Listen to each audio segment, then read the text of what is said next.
नमस्कार मित्रांनो, Shri Samarth goat farm या यूट्यूब चॅनलवर आपला स्वागत आहे. सध्या मी आमच्या कांद्याच्या प्लॉटमध्ये उभा आहे. तर तुम्ही पाहू शकता आमचा कांदा बऱ्यापैकी आता वाढ झालेला आहे, काढणीसाठी आलेला आहे.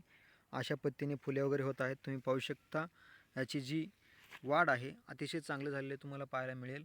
अशा पद्धतीने वाढ झालेला आहे. तर मित्रांनो, आज आपण एका विषयावर चर्चा करणार आहे. तो विषय म्हणजे कांदा उत्पादक शेतकऱ्यांना दिलासा मिळणार की फटका मिळणार.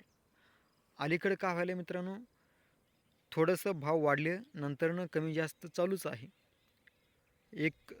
आधी 500 ते 600 रुपयेपर्यंत दर गेला होता, म्हणजे क्विंटलला 500 ते 600 रुपये होता एक महिन्याआधी. त्यानंतरनं लगेचच 2000 झाले 4-5 दिवसामध्ये.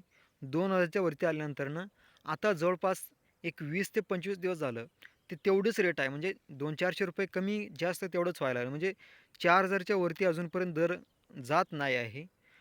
त्यामुळे अनेक शेतकरी बांधव संभ्रममध्ये आहेत, चिंतेमध्ये आहेत. काय होईल? पुढे कांद्याचा दर वाढेल की कमी होईल?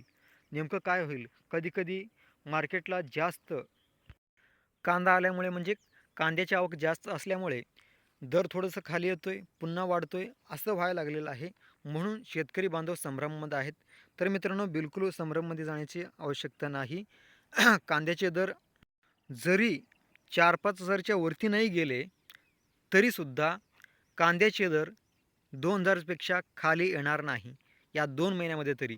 कारण पावसाळ्यामध्ये सगळे बऱ्यापैकी ज्यांनी कांदे लावलेले होते त्यांच्यापैकी बहुतेक जणांचे कांदे हे पावसामध्ये गेलेले आहेत. अगदी मोजक्या शेतकऱ्यांचे कांदे आता पावसामध्ये राहिलेले आहेत. आणि पावसाळा संपल्यानंतर ज्यांनी लावलेले आहेत त्यांची कांदा काढणीसाठी येण्यासाठी अजून बरेच कालावधी आहे. आणि दुसरी गोष्ट म्हणजे व्यापाऱ्यांकडे कांद्याची स्टॉक आहे का? म्हणजे कांद्याची साठवण आहे का? तर मित्रांनो, कांद्याची साठवण व्यापाऱ्यांकडे होते. म्हणूनच दिवाळीचा जो सण होता त्या सणामध्ये कांद्याचे दर वाढणं अपेक्षित होतं. पण त्या व्यापाऱ्यांकडे कांद्याची साठवणूक असल्यामुळे तो दर वाढू शकला नाही. आणि दिवाळीनंतर ज्यावेळेस बांगलादेशाने आपलं कांदा आयात करायला लागलं, त्यावेळेस निश्चितपणे कांद्याचे दर वाढले आणि तेव्हा सगळे व्यापारी लोक बऱ्यापैकी कांदे निर्यात केलेले आहेत. आता व्यापाऱ्यांकडे जास्त काही कांदा नाही. दुसरी गोष्ट, शेतकऱ्यांकडे सुद्धा जास्त कांदा नाही. म्हणजे कांद्याची पुरवठा कमी आहे. नवीन कांदा येण्यासाठी अजून बरेच कालावधी आहे. म्हणून सध्या ज्यांच्याकडे 1 महिन्याच्या आतमध्ये काढणीसाठी कांदा येणार आहे, अशा शेतकऱ्यांनी बिलकुल टेन्शन घेण्याचे कारण नाही, चिंता घेण्याचे कारण नाही. अगदी अजून 1 महिन्यापर्यंत तरी किमान कांद्याची दर घसरणार नाही.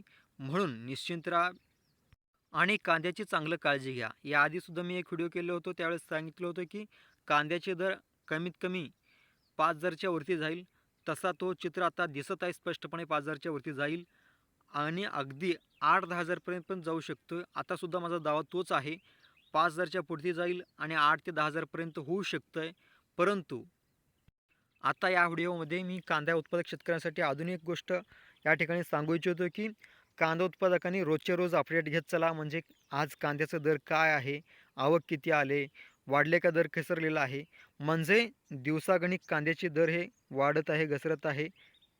नेमकं बाजारपेठेमध्ये, बाजार समितीमध्ये कांदा उत्पादकांना काय अपडेट चाललेलं आहे ह्याची माहिती असणं अतिशय गरजेचं आहे.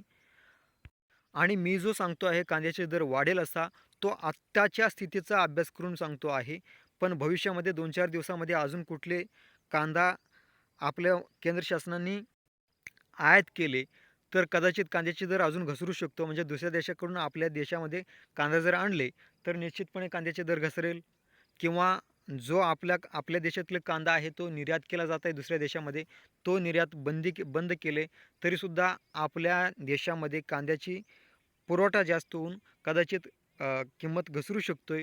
म्हणून रोजचे रोज अपडेट घेत चला आणि त्यानुसार तुमचे कांदा कधी काढायचं याची डिसिजन घ्या.